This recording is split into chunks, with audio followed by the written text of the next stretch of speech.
I welcome you to the 31st Sunday in Ordinary Time.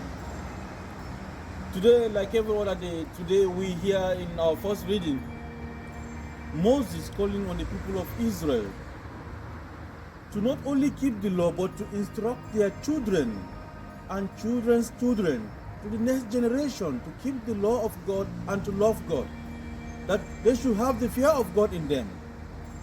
Friends in Christ, we are living in a world whereby the fear of God is no longer there. People have no fear of God. People believe and think they can do everything by themselves because they have the intelligence, because they have the knowledge. We have forgotten about the Creator, and we are just so encroached, so in love with the creatures. We have believed that what we make by our hands are better than the God who made us. And that is why we have a lot of problems today. You go to the church today, you have the parents in the church, but the children are not in the church. Many of our parents, many of our families have problems today because we are no longer in love and have no fear for God. And that is why when you see a terrorist, when you see problems somewhere, know that the family is always in trouble. My dear friends in Christ. And that is why the second reading from the letter to the Hebrews is a kind of an invitation to understand the kind of a high priest that we have.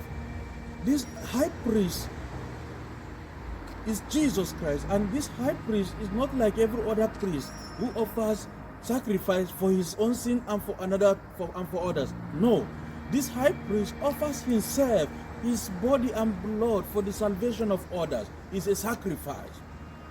Friends in Christ, we are all priests by our baptism. And as a priest, what do you do to bring others close to Christ?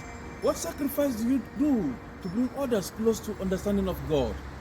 And that is why in our gospel reading, this scribe ran to Jesus and asked him, "Look, Master, what is the greatest commandment? Which of these commandments?" Because we have been receiving commandments. We have been receiving which one is the greatest before God.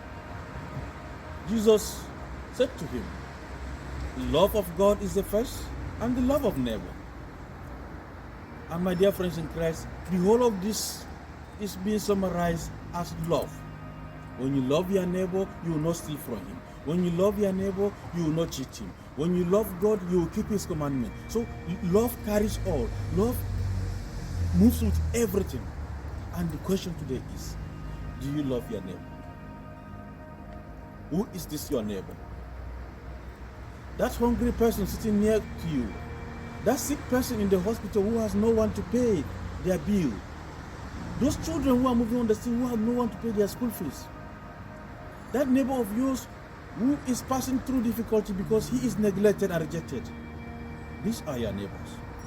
Now you ask yourself, how close have you interacted with your neighbors?